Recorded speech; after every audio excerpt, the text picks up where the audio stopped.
تو یہ مثنوی شریف کا درس آج دے رہے ہیں آپ کو۔ تو تصوف کی کتابوں میں اس سے اعلیٰ کتاب روحانی تربیت کے لیے دنیا میں کوئی نہیں۔ روحانی تربیت کے لیے حتیٰ کہ سلوک و تصوف اور معرف کی آخری منزلوں کے لیے بھی اس سے اعلیٰ کتاب کوئی نہیں ہے۔ بڑی اونچی کتاب ہے، بڑی اونچی کتاب ہے۔ پھر ابا جی قبلہ کو تو مولانا روم سے محبت بھی بہت تھی، وہ ہر سال کونیا جاتے تھے مولانا روم کے مزار پر ملاقات کرنے کے لیے، زیارت کرنے کے لیے جاتے تھے، کونیا ہر سال جاتے تھے، ایک سال چھوڑ کے تقریباً جاتے تھے۔ آپ کی صحبت میں اس مطلب میں نے مثنوی کی 17 جلدیں پڑھی، اور میں یہی آپ سے پوچھنا چاہتا تھا کہ میں سمجھا یہ تصوف کی دنیا کی بادشاہ کتاب ہے۔ بس یہی کتاب ہے۔ عاشق لوگ اور عارف لوگوں نے تو کہا ہے کہ قرآن اور بخاری کے بعد دنیا کی سب سے اونچی کتاب مثنوی ہے۔ عاشق اور عارف لوگ تو یہ کہتے ہیں کہ قرآن مجید اور بخاری شریف کے مطلب یہ کہ قرآن مجید اور حدیث پاک کے بعد، یوں کہہ لیں قرآن و حدیث کے بعد دنیا کی روحانی دنیا کی سب سے اونچی کتاب مثنوی ہے۔ اور تھوڑا سا بتا دوں کہ یہ مولانا روم تھے کون؟ یہ اصل میں شروع میں مولوی تھے۔ کیا؟ ایک مولوی تھے۔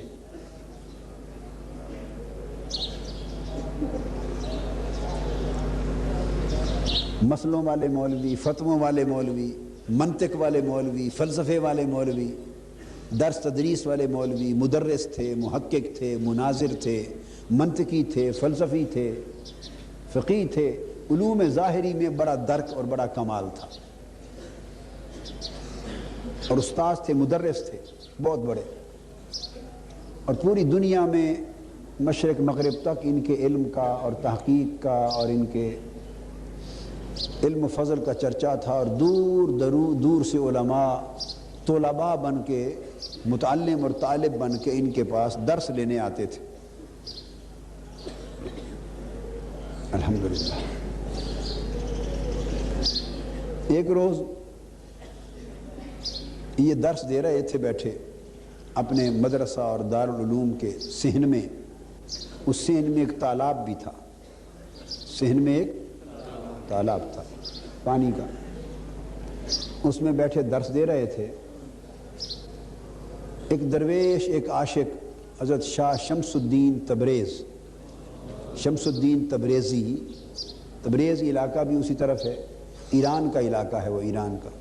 حضرت شاہ شمس الدین تبریزی رحمۃ اللہ علیہ، یہ ملتان والے نہیں ہیں، یہ غلط نام ہے مشہور، ملتان میں بھی مزار ہے نا اس نام سے، وہ غلط ہے، وہ شمس الدین تبریزی نہیں ہے، وہ شمس الدین سبزواری ہیں، تو غلطی سے لوگوں نے تبریزی کر دیا ان کو، وہ نہ اس طرف آئے نہ یہاں ان کا مزار ہے، ان کا مزار بھی ادھر ہی ہے۔ تو شاہ شمس الدین تبریزی رحمۃ اللہ علیہ درویش تھے، عاشق تھے، وہ ادھر آ نکلے اور آ کے بیٹھ گئے، درس سنتے رہے مولانا روم کا۔ مست وال تھے، مست وال۔ تو درمیان میں بریک ہوئی، جیسے وقفہ ہوتا ہے طلباء کا کھانے کا، نماز کا، درمیان میں اسباق میں وقفہ ہوا۔ اس اسباق کے وقفے کے دوران جب مولانا روم بھی اندر تشریف لے گئے اور طلباء بھی اپنے حجروں میں چلے گئے، تو شمس الدین تبریز نے، کلمی نسخے ہوتے تھے اکثر، چھاپے خانے تو تھے نہیں، مطابع پرنٹنگ پریس تو زیادہ نہیں تھے، زیادہ تر کلمی نسخے ہی ہوتے تھے۔ انہوں نے کتابیں بڑی بڑی اعلیٰ جو پڑھی تھی اٹھائیں اور اٹھا کے تالاب میں پھینک دی۔ تالاب کا پانی سیاہی ساری گھل گئی کتابوں کی، برباد ہو گئی کتابیں، اور سارا ضائع ہو گئی کتابیں، تالاب میں پھینک، اور پھینک کر وہیں بیٹھ گئے، بھاگے نہیں۔ مولانا روم جب آئے اور طلباء پہنچے تو انہوں نے کہا، یکلخت کتابوں کا جو حال دیکھا کہ یہ کیا بن گیا، تو انہوں نے حیران ہو کے پوچھا یہ ماجرا کیا بنا؟ طلباء نے بتایا حضرت یہ جو درویش آیا ہے اس نے اٹھا کے پھینک دی۔ مولانا روم نے اس کی طرف دیکھا، بڑی غضبناک نگاہوں سے جلال میں آ گئے اور پوچھا این چیز یہ کیا کیا ہے تم نے، یہ کیا ہے؟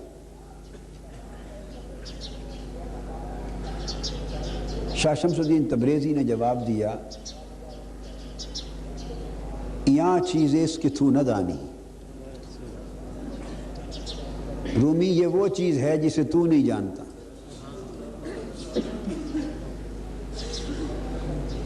مولانا روم بڑے غصے اور جلال میں آ گئے کہ یہ کیا بات ہے، کیا تباہی کر دی۔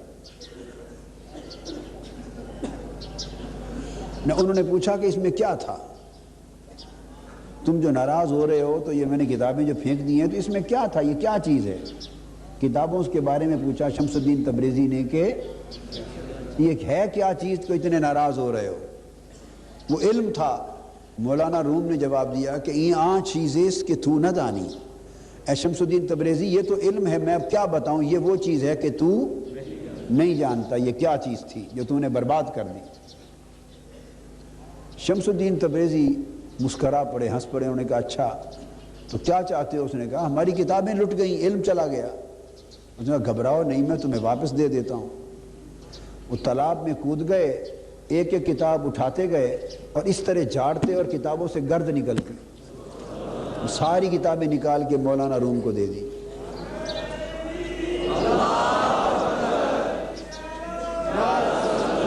تالاب سے کتابیں نکالی پانی سے اور گرد جھاڑ جھاڑ کے کتابیں واپس دے دی۔ انہوں نے کھول کے دیکھی تو کسی کتاب کی سیاہی بھی مٹی نہیں تھی، سب سلامت تھی۔ مولانا روم ہل گئے اور پوچھنے لگے یہ چیز یہ کیا ہے؟ تو انہوں نے جواب دیا یہ چیز ہے اس کے تو نہ دانی، یہ وہ چیز ہے جو تو نہیں جانتا۔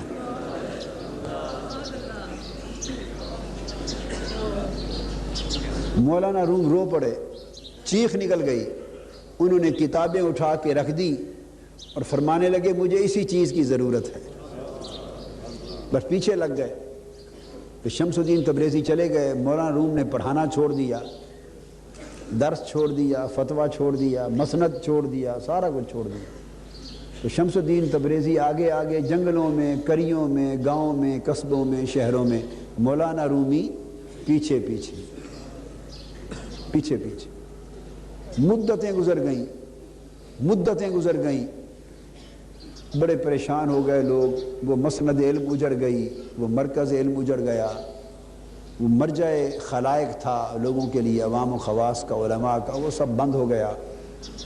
تو لوگوں نے سمجھا کہ بہت بڑا علمی نقصان ہو گیا، اور مولانا روم ان کے پیچھے پھرتے پھرتے پھرتے بڑی مدت کے بعد پلٹ کر ان کی صحبت میں رہے، فیض پایا، توجہ پاتے رہے، عشق میں جلتے رہے، خود کو بھنتے رہے۔ پلٹ کر آئے تو وہ وہی چیز بن گئے تھے جسے کوئی نہ جانتا تھا۔ پھر شمس الدین تبریزی کو ساتھ لائے، پھر اندر گھر میں رکھا، پھر دن رات انہی کی صحبت اور مجلس میں بیٹھے رہتے، انہی کی صحبت اور مجلس میں بیٹھے رہتے۔ تو پھر وہ مولوی تھے، اس سے مولائے روم بن گئے، مولوی سے مولائے روم بن گئے۔ تو پھر خود لکھا مولوی ہرگز نشد مولائے روم، مولوی ہرگز نشد مولائے روم، تا غلام شمس تبریز نشد۔ کہ جب تک یہ مولوی رومی جب تک شمس تبریزی کا غلام نہ ہوا تھا، یہ مولوی ہی تھا، مولا نہ تھا، مولائے روم نہ تھا۔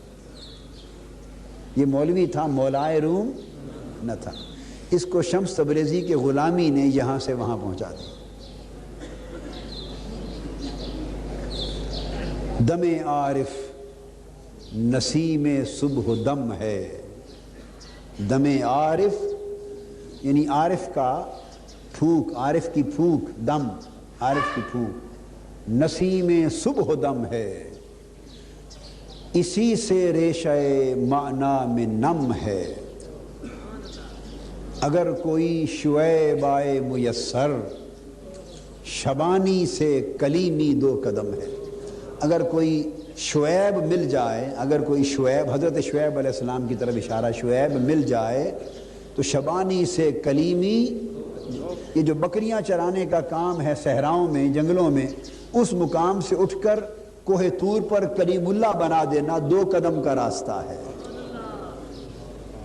اگر کوئی شعیب آئے میسر، شبانی سے کلیمی 2 قدم ہے۔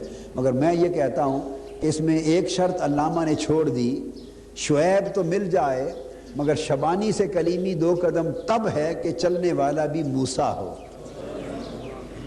چلنے والا بھی، ہر کوئی 2 قدم میں کلیمی کے منزل تک نہیں پہنچتا، بے شک کوئی شعیب ہی ہو چلانے والا شعیب ہی ہو، مگر چلنے والا موسیٰ نہ ہو تو وہ کلیمی تک 2 قدم میں کوئی نہیں پہنچتا۔